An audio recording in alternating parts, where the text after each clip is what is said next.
नमस्कार बच्चों, आज कक्षा 12वीं काव्य खंड का अगला चैप्टर है आपका। आज हम रुबाइयां पढ़ेंगे जो फिराक गोरखपुरी जी ने लिखा हुआ है। इन्होंने दो टॉपिक दिए हैं अपने इस पाठ में, रुबाइयां और गजल। तो आज के वीडियो में हम रुबाइयों पर चर्चा करेंगे, रुबाई के बारे में सुनेंगे। सबसे पहले थोड़ा सा उनके बारे में जान लें। फिराक गोरखपुरी जी जानते हैं इनका मूल नाम अगर कोई आपसे पूछे तो इनका सही नाम था रघुपति शाहाय फिराक। रघुपति शाहाय फिराक ये उनका नाम था। और 28 अगस्त 1896 में गोरखपुर में, जो उत्तर प्रदेश में है गोरखपुर, यहां पर इनका जन्म हुआ था, इसलिए गोरखपुरी कह दिया, फिराक गोरखपुरी। इनकी शिक्षा के बारे में थोड़ा सा हम समझ लें। रामकृष्ण की कहानियों से शुरुआत, राम भगवान राम की कृष्ण की कहानियां सुनी। और बाद की शिक्षा इन्होंने अरबी में, फारसी और अंग्रेजी में प्राप्त की। यानी कि अरबी के, फारसी के और अंग्रेजी के अच्छे जानकार थे ये। 1917 की ईस्वी जब चल रही थी, 1917 में ये डिप्टी कलेक्टर के पद पर चयनित हो गए थे। डिप्टी कलेक्टर पर स्वराज आंदोलन के लिए, अपने देश के लिए, अपने समाज के लिए कुछ करने के लिए 1918 में इन्होंने ये पद त्याग पत्र दे दिया, यानी कि अपना पद छोड़ दिया डिप्टी कलेक्टर का। और 1920 में स्वाधीनता आंदोलन में हिस्सेदारी के कारण, स्वाधीनता आंदोलन में हिस्सा लिया, उसके कारण 1.5 साल तक ये जेल में भी रहे। इलाहाबाद विश्वविद्यालय के अंग्रेजी विभाग में अध्यापक भी रहे। कई प्रकार के सम्मान से इनको नवाजा गया, जैसे गुले नगमा के लिए है साहित्य अकादमी पुरस्कार दिया गया, ज्ञानपीठ पुरस्कार दिया गया और सोवियत लैंड नेहरू अवार्ड भी दिया गया। अगर कोई आपसे इनकी मुख्य कृतियां पूछ दे, रचनाएं, तो गुले नगमा, वजने जिंदगी, रंगे शायरी, उर्दू, गजल गोई इत्यादि इनकी कई प्रकार की रचनाएं हैं। और इनकी कोई मृत्यु आपसे पूछे तो सन 1983 में इनकी मृत्यु हो गई। 1896 में जन्म हुआ और 1983 में इनकी मृत्यु हो गई। तो आज जो हम इनकी रुबाइयां पढ़ने जा रहे हैं, ये रुबाई में फिराक जी की जो रुबाई है, इसमें हिंदी का एक घरेलू रूप दिखता है। इसकी भाषा बिल्कुल सहज है और प्रसंग भी इनमें अधिकतर प्रसंग सूरदास के वात्सल्य वर्णन, वात्सल्य रूप का, वात्सल्य रस का प्रयोग किया हुआ है उन्होंने अपनी इस रुबाइयों में। अच्छा, कई लोग रुबाइयों को भी एक छंद मानते हैं। समझ लीजिए, कभी कभी आपके बोर्ड पेपर में 12th में पूछ दिया जाता है कि रुबाई क्या है। अगर 4 लाइन दे दी तो पहचानिए ये क्या है, तो आप लोग बता सकते हैं कि रुबाई भी एक प्रकार का छंद है। लेकिन उन छंदों में इनका जो अभी आपने पढ़े, दोहा, सोरठ, चौपाई, मात्रिक, छंद, वर्णिक, उनमें ज्यादा उल्लेख रुबाई का मिलता नहीं है। लेकिन फिर भी इसको छंद में माना गया है। अगर कोई इसका स्पष्टीकरण आपसे पूछ दे कि रुबाई का स्पष्टीकरण करो, तो आपको रुबाई में सिर्फ ये कहना है कि इसकी पहली, दूसरी और चौथी, जो पहली, दूसरी और चौथी पंक्ति होती है, 4 पंक्तियां होती हैं रुबाई में, तो पहली, दूसरी और चौथी पंक्ति में आखिरी में लास्ट में तुक मिलाया जाता है। तुक यानी कि एक सा स्वर आता है उच्चारण में, और तीसरी पंक्ति जो होती है वो स्वतंत्र होती है। बस इतना आप लिख सकते हो रुबाई के स्पष्टीकरण में कि रुबाई में 4 पंक्तियां होती हैं, पहली और दूसरी और चौथी पंक्ति में तुक मिलाया जाता है और तीसरी पंक्ति स्वतंत्र होती है। इतना लिख सकते हो।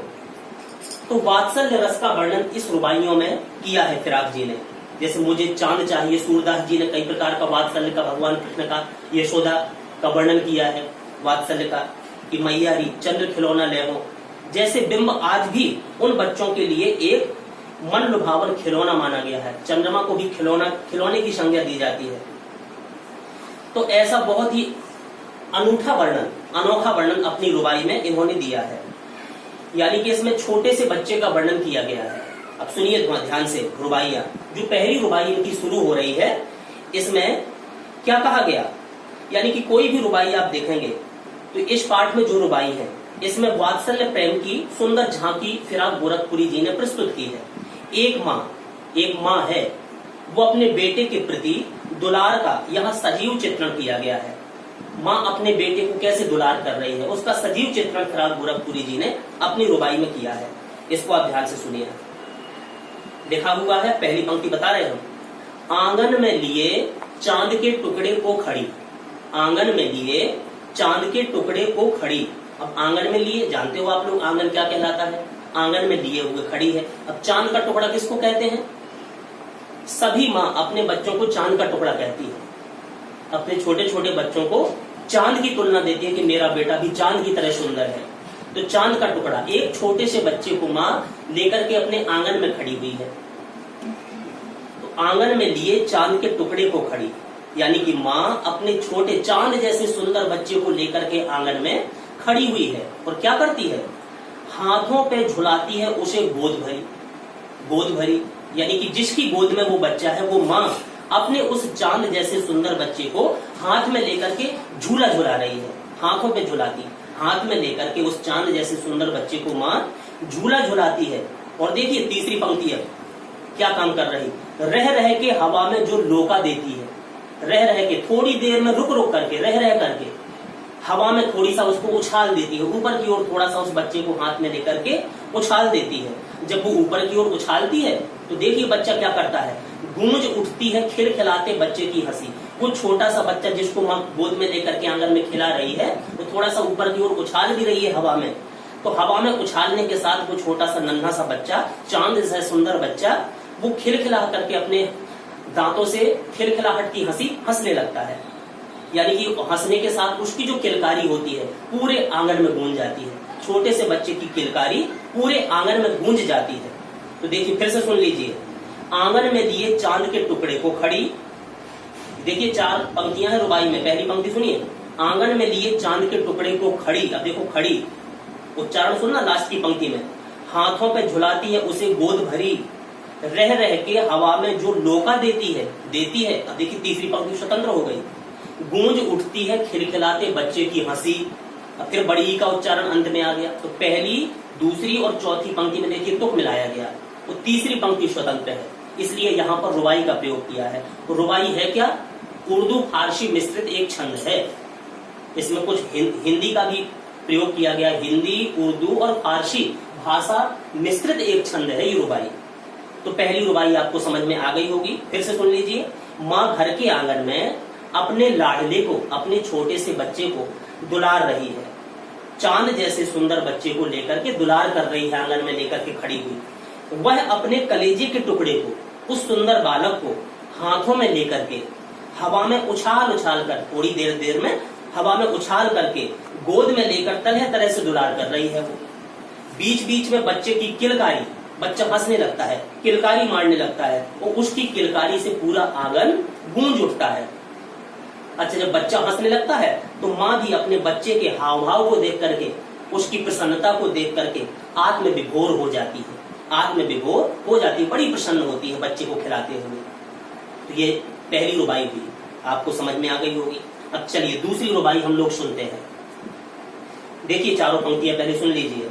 नहला के छलके छलके निर्मल जल से, नहला के छलके छलके निर्मल जल से, उलझे हुए गेशुओं में कंघी करके, किस प्यार से देखता है बच्चा मुझको, जब घुटनियों में लेके पहनाती कपड़े।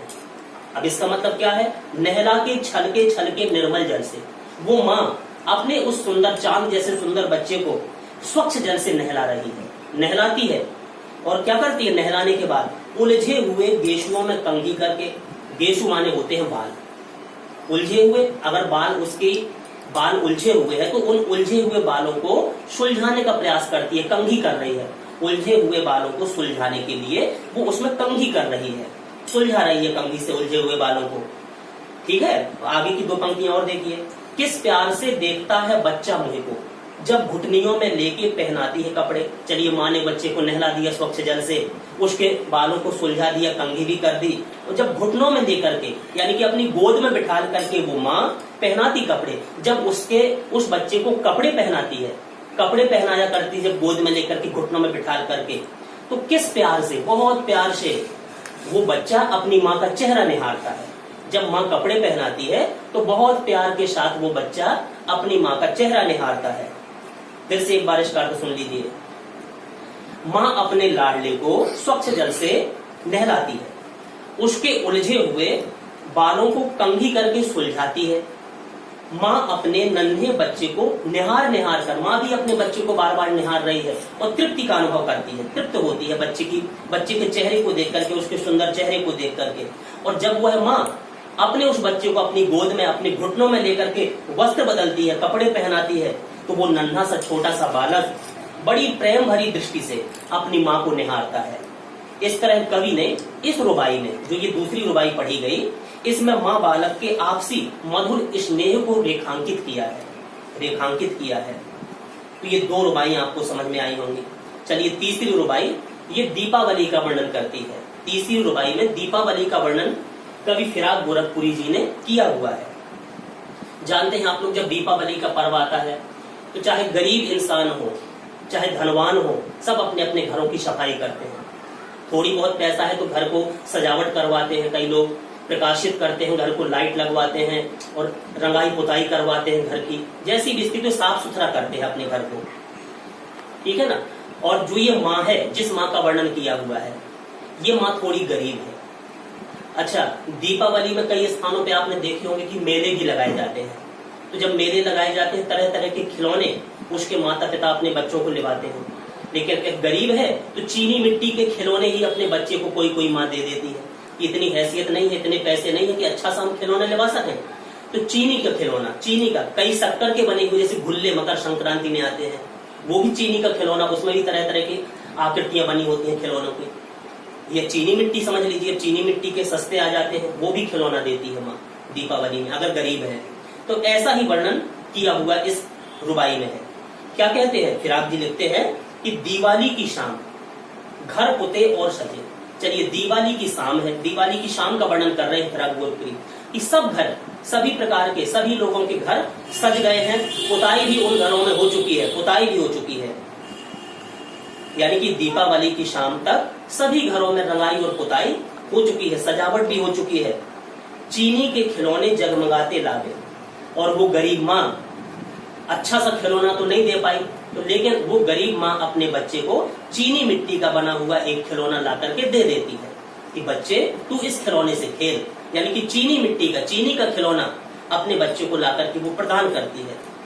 वो रूपवती मुखड़े पे एक नर्म दमक, उस सुंदर माँ के चेहरे पर, माँ के उस चेहरे पर अपने बच्चे को जब खिलौना देती है तो एक नर्म, स्वच्छता भरी, प्रेम भरी एक आभा उसके मस्तक पर दिखाई देती है कि मैं अपने बच्चे को आज खिलौना प्रदान कर रही हूँ।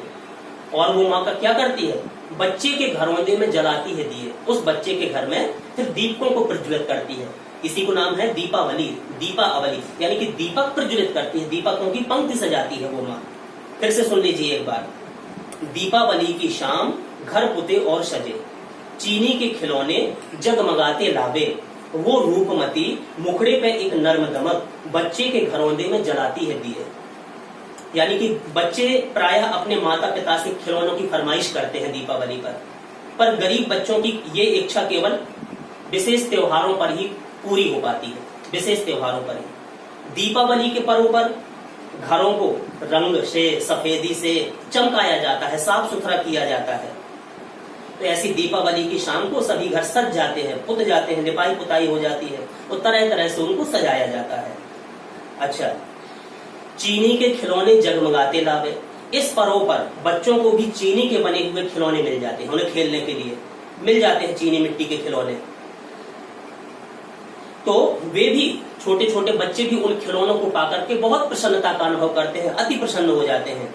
और वो रूपमती मुखड़े पे एक नर्म दमक, उनके सुंदर मुख पर एक चमक दिखाई देती है, प्रसन्नता की आभा बच्चों के मुख पर स्पष्ट दिखाई देती है। जब उनके माता पिता उनको खिलौने देते हैं तो वो बच्चे बड़े प्रसन्नता का अनुभव करते हैं, अलग प्रकार की चमक उनके चेहरे पर आ जाती है और माँ के चेहरे पर भी वो चमक दिखाई देती है। तो बच्चे के घरौंदे में जलाती होती है। तो इस तरह जब दीपावली का पर्व आता है तो दीपावली पर चाहे गरीब हो चाहे अमीर हो, सभी के घर प्रकाश से जगमगा उठते हैं, सभी के घरों में छोटे छोटे से दिए टिमटिमाते दिखाई देने लगते हैं। और वो माँ भी अपने बच्चे के घर में दिया प्रज्वलित करती है, जिसका वर्णन कवि इस रुबाई में कर रहा है। चलिए चौथी रुबाई। एक समय वही बच्चा जिद करने लगा, मचल गया, आंगन में था, ऊपर देखा चंद्रमा, जैसे भगवान श्री कृष्ण चंद्रमा के लिए मचल गए थे माता यशोदा से कि मैया मैं तो चंद्र खिलौना ले हूं, कि मुझे तो चंद्रमा रूपी खिलौना ही चाहिए। जैसे भगवान श्री कृष्ण मचल गए थे, ऐसे ये बच्चा भी अपनी माँ से मचल गया खिलौने के लिए, और साधारण खिलौना नहीं, कि मुझे तो वो चंद्रमा रूपी खिलौना ही चाहिए। तो क्या लिखते हैं फिराक जी, आंगन में ठुनक रहा है जिद आया है। वो छोटा सा बच्चा आंगन में मचल गया, ठुनक गया। ठुनकना मतलब मचल जाना, मचल जाता है अपने आंगन में और जिद करता है, जिद आया है, वो अपनी माँ से जिद करने लगता है। क्यों? बालक तो हई चांद पे ललचाया है। बालक तो यानी कि बालक का, हई माने होता है हृदय, चांद पे ललचाया है, यानी कि बालक के हृदय पर चांद का लालच छा गया है। चंद्रमा चाहिए उसको, चंद्रमा का लालच उसके मन में बैठ गया कि मुझे तो चंद्रमा ही खिलौना के रूप में चाहिए। अब माँ परेशान कि चंद्रमा को कैसे धरती पर लाए, लेकिन बालक मचल रहा है अपने आंगन पर, जिद कर रहा है, ठुनक रहा है, और उसका मन चंद्रमा पर ललचित हो रहा है। लालच उसका चंद्रमा पर आ गया कि मुझे तो चंद्रमा ही चाहिए, उसका मन चंद्रमा पर ललचा जाता है। तो माँ क्या करती है, दर्पण उसे देके कह रही है माँ, अंदर से वो गई दर्पण उठा लाई। दर्पण माने होता है शीशा, जिसमें अपन लोग प्रतिबिंब देखते हैं, अपने चेहरा देखते हैं। तो अंदर से माँ वो दर्पण लेकर के आ जाती है। वो क्या कहती है, चंद्रमा के सामने कर देती है, नीचे लगा देती है, तो चंद्रमा का प्रतिबिंब उस दर्पण पर शीशे पे दिखाई देने लगता है। वो क्या कहती है, उस बच्चे को माँ समझा देती है, देख आईने में चांद उतर आया है। देख जिस चंद्रमा के लिए तू मचल रहा था, जो आसमान वाला चंद्रमा, देख नीचे जमीन पर आ गया, तेरे शीशे के अंदर आ गया, खेल इससे। कुछ दर्पण उसको दे देती है, वो बच्चा प्रसन्न हो जाता है, खुश हो जाता है कि जो चंद्रमा ऊपर था मेरे इस दर्पण में ही आ गया, तो बच्चा संतुष्ट हो जाता है। तो ये चौथी रुबाई थी, फिर से सुन लीजिए। आंगन में ठुनक रहा है जिद आया है, बालक तो हई चांद पे ललचाया है, दर्पण उसे देखे कह रही है माँ, देख आईने में चांद उतर आया है। एक नन्हा सा बालक आंगन में चांद पाने की जिद पर अड़ा हुआ है, ठुनक रहा है, मचल रहा है। बाल हट का माँ सरल उपाय निकाल लेती है। इस रुबाई में सरल उपाय उसने निकाल लिया। वह उसके हाथों में क्या दे देती है, दर्पण थमा देती है, जिससे चांद का प्रतिबिंब उसे उस दर्पण में दिखाई देने लगता है। इस तरह माँ अपने बेटे से, उस नन्हे से शिशु से कहती है कि आकाश से चांद देख उसके दर्पण में आ गया है, अतः वह अब हट करना, जो जिद कर रहा था चांद की, वो हट करना छोड़ दे। तो यहाँ पर इस रुबाई में शिशु को, उस बच्चे को डांट फटकार से नहीं, प्यार से ही मनाया जा सकता है, ऐसा फिराक गोरखपुरी यहाँ पर समझाते हैं। तो चलिए, इस जो 5 रुबाइयां उन्होंने फिराक जी ने लिखी हुई हैं, ये आखिरी रुबाई सुनना है आपको। और यहाँ पर रक्षाबंधन का वर्णन किया गया है। रक्षाबंधन कब मनाया जाता है, सावन के महीने की पूर्णमासी को। वो सावन भादों के महीने जानते हैं कि बरसात के महीने माने गए हैं, पानी बरसता है, बादल छाते हैं आसमान में, तो उसी घटा का वर्णन किया गया है। जब बहनें अपने भाई की कलाई में रक्षा सूत्र लेकर के उनको बांधने के लिए चली जाती हैं, कई चमकदार लच्छे, जैसी बिजली चमक रही हो ऐसी सुंदर सुंदर चमकदार लच्छे वाली राखी लेकर के जब निकलती हैं, तो ऐसा वर्णन उन्होंने इस रुबाई में, लास्ट रुबाई में किया हुआ है, जिसको आप ध्यान से सुनिए। क्या लिखते हैं फिराक गोरखपुरी जी, रक्षाबंधन की सुबह रस की पुतली, रक्षाबंधन की सुबह, जब रक्षाबंधन का पर्व आया, उस सुबह रस की पुतली, जब रस माने तो वैसे होता है आनंद, जब आनंद का वातावरण चारों तरफ व्याप्त है, समाया हुआ है, रक्षाबंधन की सुबह सुबह चारों तरफ रस सिक्त वातावरण है, आनंदित वातावरण है, सबको प्रसन्नता की अनुभूति हो रही है, ऐसे रक्षाबंधन की सुबह सुहावनी छठा में क्या होता है, छाया है घटा गगन की, हल्की हल्की छाया है घटा गगन की, हल्की हल्की। गगन माने होता है आसमान, वो घटा माने क्या होती है, बदली। वो आसमान में उस समय हल्के हल्के बादल छाए हुए हैं। रक्षाबंधन की सुबह जब सब हृदय से आनंद का अनुभव कर रहे हैं, ऐसे सुहावने सुंदर मौसम में आसमान में भी हल्के हल्के बादल छाए हुए हैं और बिजली की तरह चमक रहे हैं लच्छे। बहनें क्या कर रही हैं, बहनें अपने भाई की कलाई में राखी बांधने के लिए जाती हैं। तो फिराक जी ने जब उनकी राखी को देखा, कितनी चमकदार सुंदर सुंदर लच्छेदार वो राखियां दिखाई दी, तो क्या कहते हैं फिराक जी कि बिजली की तरह चमक रहे हैं लच्छे। वो जो राखी बांधने के लिए बहनें जा रही हैं अपने भाई की कलाई में, तो वो लच्छे बिजली की तरह चमक पैदा कर रहे हैं, इतनी चकाचौंध पैदा कर रहे हैं जैसे बिजली चमक रही हो। इतनी सुंदर सुंदर चमकदार वो लच्छे दिखाई देते हैं राखियों के। भाई के है बांधती चमकती राखी, और वो चमकदार लच्छे वाली राखियां बहनें अपने भाई की कलाई में बांध देती हैं। यानी कि भाई बहन के प्रेम का पर्व है ये रक्षाबंधन। फिर से सुन लीजिए, रक्षाबंधन की सुबह रश की पुतली, छाया है घटा गगन की हल्की हल्की, बिजली की तरह चमक रहे हैं लच्छे, भाई के है बांधती चमकती राखी। यानी कि रक्षाबंधन भाई बहन के प्रेम का प्रतीक है। जिस दिन भाई बहन की आंखों में स्नेह भाव देखते ही बनता है रक्षाबंधन के दिन, उधर आकाश में भी काली घटा छाई है, काली घटा छा जाती है, बिजली चमकने लगती है।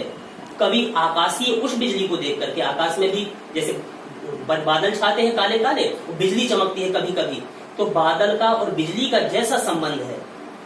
तो यहाँ पर इस दिन भाई बहन की आंखों में स्नेह भाव देखने को ही मिलता है। उधर आकाश में काली घटा जब छा जाती है, बिजली चमकने लगती है, तो कभी भी उस आकाशीय बिजली और रक्षाबंधन का मेल दिखाते हुए कहते हैं, आकाशीय बिजली का और रक्षाबंधन पर्व का मेल दिखाते हुए कहते हैं कि जिस प्रकार से भाई के हाथ पर बंधी राखी के लच्छे चमकते हैं, जिन बहनों ने अपने भाई की कलाई में चमकदार लच्छेदार राखियां बांधी, वैसे ही आकाश में बिजली चमकती दिखाई दे रही है। यानी कि इस रुबाई में कवि ने यह बताने का प्रयास किया है कि घटा का जो संबंध यानी कि बदली का जो संबंध बिजली से है, वही संबंध भाई का बहन से है, भाई का बहन से है। ये पांचों रुबाइयां आपकी हो गई, आपको समझ में आई होंगी। एक आध प्रश्न इसका बहुत इंपॉर्टेंट है, एक प्रश्न वो ध्यान से सुन लीजिए, कभी कभी बोर्ड में पूछ दिया जाता है कि शायर यहाँ पर राखी के लच्छे को बिजली की तरह, बिजली की चमक की तरह कहकर क्या भाव व्यंजित करना चाहता है। यानी कि शायर ने, फिराक गोरखपुरी जी ने लच्छे को यानी कि राखी के लच्छे को बिजली की तरह कहकर के क्या भाव व्यक्त किया है। तो आप बता सकते हो कि रक्षाबंधन का त्योहार जो होता है, ये भाई बहन के मधुर संबंध को प्रदर्शित करता है। तो भाई बहन के मधुर संबंध को प्रदर्शित करने वाला एक पावन पर्व है रक्षाबंधन। यह त्योहार श्रावण मास में आता है। इस समय काली काली घटा आसमान पर छा जाती है, बिजली चमकने लगती है। बिजली प्रसन्नता का प्रतीक है, बिजली प्रसन्नता का प्रतीक है। तो इसी प्रकार राखी के लच्छे भी बिजली की तरह चमकते कवि को, लेखक को, शायर को दिखाई देते हैं। ये लच्छे भी प्रसन्नता के ही प्रतीक हैं, जिसमें रक्षाबंधन जैसे पावन पर्व पर माँ अपनी पुत्री के द्वारा पुत्र को उसकी इच्छा अनुसार राखी बंधवा करके प्रसन्न करने का प्रयास करती है। तो ये लिखा हुआ है। एक और सुन लीजिए, फिराक गोरखपुरी की रुबाइयों में जो 5 रुबाइयां अभी आपने पढ़ी, इनमें ग्रामीण अंचल के, ग्रामीण क्षेत्र के घरेलू रूप की स्वाभाविकता और सात्विकता के अनूठे चित्र चित्रित किए गए हैं। पाठ्य पुस्तक में संग्रहित रुबाइयों के आधार पर आपको उत्तर देना है। तो आपको इसमें क्या लिखना है कि जो शायर हमारे फिराक गोरखपुरी जी हैं, जिन्होंने ये रुबाइयां लिखी हुई हैं, तो रुबाइयां ग्रामीण अंचल का सजीव चित्रण प्रस्तुत वास्तव में करती हैं। क्यों? इस चित्रण की विशेषता यह है कि इसमें ग्राम्य जीवन का घरेलू रूप दृष्टिगत होता है। हमें इनको पढ़ने से, समझने से हमें ज्ञान होता है कि इसमें ग्राम्य जीवन का, गांव के जीवन का घरेलू रूप दिखाई देता है, जिसमें सात्विकता है। इस कथन को उन्होंने एक चित्र के माध्यम से भी स्पष्ट किया है। आपको बताया था दूसरी रुबाई में कि माँ ने बच्चे को नहलाया, उसके उलझे बालों पर कंघी की, घुटनों में लेकर के उसे वस्त्र पहनाए। इन सब क्रियाओं में माँ का बच्चे के प्रति, माँ जो है उसका बच्चे के प्रति सच्चा, स्वाभाविक और सात्विक प्रेम दिखाई देता है। बच्चा भी माँ को यह सब करते हुए देखता है, बच्चा भी देख रहा है अपनी माँ को और उसके प्रति अपना प्रेम वो भी प्रदर्शित करता है, दर्शाता है। माँ अपने बच्चे को आंगन में लेकर के खड़ी हुई है, अब उसे अपने हाथों का झूला बनाती है और झुलाती है। यह क्रिया देखते हुए बच्चा खिलखिलाकर हंस देता है। तो कवि ने इस वर्णन में ग्रामीण अंचल का घरेलू रूप स्वाभाविकता से देखा जा सकता है।